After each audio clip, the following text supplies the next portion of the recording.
ఇప్పుడు లావణ్య చూసుకుంటే అనేకమైన సాక్ష్యాలు పోలీసుల ముందుకి తీసుకొచ్చింది. అలాగే తనకి పెళ్ళయిందని, తను రాజ్ తరుణ్ కలిసి ఇద్దరు కాపురం చేశారని ఇద్దరు హీరోలకి తెలుసు అన్న విషయం కూడా తను లైవ్‌లో చెప్పింది. మరి ఎందుకో ఈ హీరోలు స్పందించట్లేదంటారు? ఇప్పుడు ఒక గ్రూప్‌లో కొంతమందికి తెలిసుంటుంది. హ్మ్.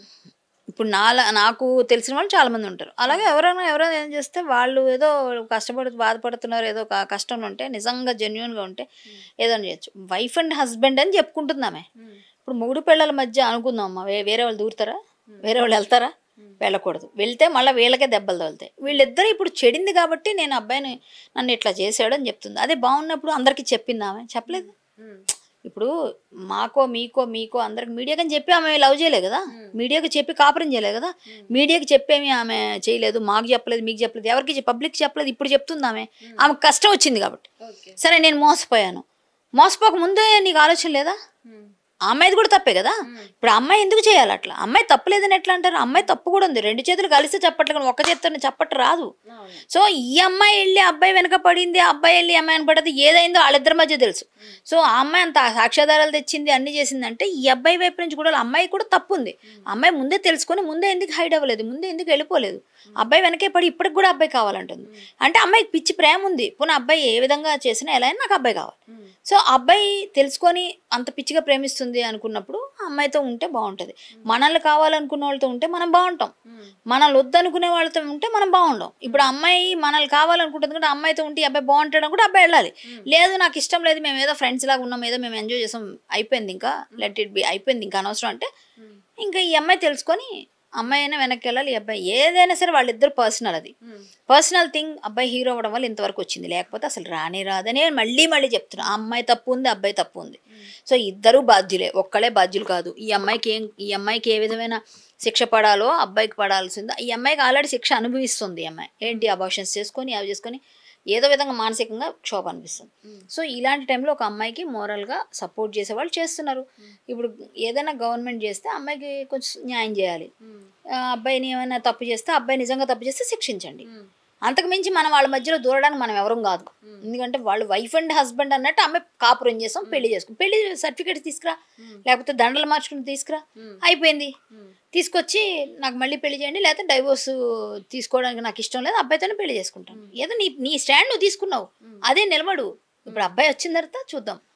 అంతేగాని ఇద్దరు తప్పు ఉంది, ఒక్కళ్ళ తప్ప అనలేం. వాళ్ళ పర్సనల్ థింగ్ని మనం అందరం ఎనాలిసిస్ చేయడానికి ఎవరో సరిపోం. ఎవరి పర్సనల్స్ వాళ్ళకు ఉంటాయి, ఎవరి పర్సనల్ ఇది వాళ్ళదే. మ్యామ్ ఇక్కడ చూస్తే లావణ్య మనీ కోసమే ఇదంతా చేస్తుంది అంటున్నారు జనం. అయితే మనీ కోసమే చేసేదైతే ఇన్ని ఎవిడెన్స్ బయటే తీసుకురాదు కదా అమ్మ. ఏ అమ్మాయి అయినా న్యాయ పోరాటం చేసినా, ఏదైనా అన్యాయం జరిగిందన్నా, ఏదైనా ఇబ్బంది పడ్డామన్నా, ఏదైనా ఎందుకంటే చాలా వాటిలో నేను కూడా చాలా ఇబ్బందులు పడ్డాను. సో అమ్మాయిగా మనం ఫస్ట్ బయటికి రాగానే ఫస్ట్ చేసే నింద డబ్బులు అడిగారు, ఇదే వేస్తారు. ఎందుకంటే అది ఈజీగా జనాలు కన్విన్స్ చేయొచ్చు. ఆమె డబ్బులు అడుగుతుంది, డబ్బులు డిమాండ్ చేస్తుందని. నిజంగా డబ్బులు డిమాండ్ చేసే వాళ్ళు ఎలా ఉంటారనేది జనాలకి తెలుసు. డబ్బులు డిమాండ్ చేస్తే అసలు వాళ్ళ దగ్గర ఎవిడెన్సెస్ ఉంటాయిగా, అవి చూపించాలిగా. ఫస్ట్ ముద్ర అదే వేస్తారు ఎవరైనా. ఫస్ట్ వీళ్ళు డబ్బులు అడుగుతున్నారు అనగానే అడిగే ఉంటుంది అని జనాలు కింద కామెంట్స్ ఇవే. వీళ్ళకి ఏం పని పాటు ఉండదు, ఏది పెడితే అది పెడుతుంటాడు కామెంట్. వాడికి ఒక ఫోన్ ఉంటుంది, ఫోన్లో ఇష్టం వచ్చినట్టు కామెంట్ పెడతాడు. అడిగే ఉంటుంది, కరెక్టే, ఇది దొంగమోహన్, ఇట్లాంటివన్నీ పెట్టేస్తుంటారు కామెంట్లు. సో అసలు అడిగారా లేదా అన్నదానికి పోలీసులు చూస్తారు, తీస్తారు. మనకి ఎవిడెన్సెస్ అన్ని బయటకు వచ్చినాక ఆటోమేటిక్ బయటకు వచ్చేస్తుంది. డబ్బులు అడిగితే ఫోన్పేనో, గూగుల్ పేనో, లేకపోతే ఏదో ఒక వాయిస్ రికార్డో, ఏదో ఒక మెసేజో ఉంటుందిగా. అవన్నీ బయట పెట్టరు, మళ్ళీ ఒక మాట అనేసి వదిలేస్తారు. బయట పెట్టండి రా బాబు, పెట్టి ఆమె డబ్బులు అడిగింది, డబ్బుల కోసమే చేస్తుందంటే, నిజంగా డబ్బుల కోసం చేస్తే అబార్షన్ అయిందని ఏ ఆడపిల్ల చెప్పుకోదు. అబార్షన్ అయింది, నాకు 2 times, అబ్బాయిని పెళ్లి చేసుకున్నాను, పెళ్లి దాకా ఉన్నాం, మేము కాపురం చేసామని ఎవరు చెప్పరు కదమ్మా. ఏదో రిలేషన్లో తిరిగామండి, ఏదో కొంతవరకు ఉంది అని చెప్తారు. కానీ నాకు 2 times అబార్షన్ అయింది, తల్లిదండ్రులు 70 లక్షల దాకా నేను ఇచ్చానని చెప్తుంది ఆమె. నేనే పెట్టాను అబ్బాయికి అన్ని విధాలుగా, వాళ్ళ ఫ్యామిలీ బాగా చూసుకున్నారు, నేను వాళ్ళతో కలిసే ఉన్నానని చెప్తుంది కదా. సో కాదంటే వాళ్ళ ఎవిడెన్సెస్ వాళ్ళు తెస్తారు. ఏముందిలేండి, ఈ రోజు అంతా సోషల్ మీడియాలో బద్నాం చేసేస్తే ఫస్ట్ వాళ్ళు బద్నాం అయిపోతారు కదా. అలాగా జరుగుతుంది. ఆ అమ్మాయి తీసుకుందా తీసుకోలేదా మనకు తెలియదు, బయటకు వచ్చేవారు చెప్పలేం. కానీ ఫస్ట్ నింద అయితే అదే వేస్తారు. దాన్ని నేను కూడా చాలాసార్లు చాలామంది దగ్గర విన్నాను, చాలామందిని అలా మాట్లాడినప్పుడు నేను సపోర్ట్గా వెళ్ళి మాట్లాడి నాకు తెలుసు కొన్ని కేసుల్లో అమ్మాయి డబ్బులు అడుగుతుందని నాతోనే చెప్పిన వాళ్ళు ఉన్నారు. బట్ అమ్మాయి డబ్బులు నిజంగా అడగలేదు పాపం, కానీ వీళ్ళు అలా పుట్టిస్తారు, నిజంగా అలా చెప్తారు. ఎక్కడైనా ఫస్ట్ వేసే నింద డబ్బులు అడుగుతున్నారు, ఆ మాట ఈజీగా అనేస్తే జనాలు నమ్మేస్తారు ఫస్ట్. సో అదే వేస్తారు ఫస్ట్, తర్వాత తేల్చుకోవచ్చు. కానీ వీళ్ళేంటంటే ఇది మైండ్లో ఉండిపోతుంది జనాలకి, నిజంగా వాళ్ళు ఆ పని చెప్పినా అప్పుడు నువ్వు డబ్బులు అడిగావు కదా, అసలు ఇది మర్చిపోతారు, ఈ డబ్బులు అడిగి ఉండరు, అది కాదు ఫేక్ అని తెలిసిపోయినా కూడా వీడు మాత్రం అదే కామెంట్ పట్టుకుంటాడు. అట్లానే ఉంటాయి, చాలా చూస్తున్నాం మేము. అది ఫాల్స్ ఎలిగేషన్స్ ఉంటాయి, అది నిజమైతే ఆటోమేటిక్ పోలీసులు తెలుస్తారు. నాకు తెలిసి ఫాల్స్ వేస్తారు మ్యాక్సిమం. ఆ అమ్మాయి తీసుకుందా ఇచ్చారా లేదా అని నాకైతే తెలియదు. ఫాల్స్ ఎలిగేషన్స్లో ఫస్ట్ మాటే డబ్బుల గురించి చెప్తారు, కాబట్టి అది ఫాల్స్ ఎలిగేషన్ కూడా అయ్యి ఉండొచ్చు. అయితే మ్యామ్ ఇక్కడ చూసుకుంటే రాజ్ తరుణ్ని కోర్టుకు తీసుకువెళ్తారు అరెస్ట్ చేసిన తర్వాత అంటున్నారు.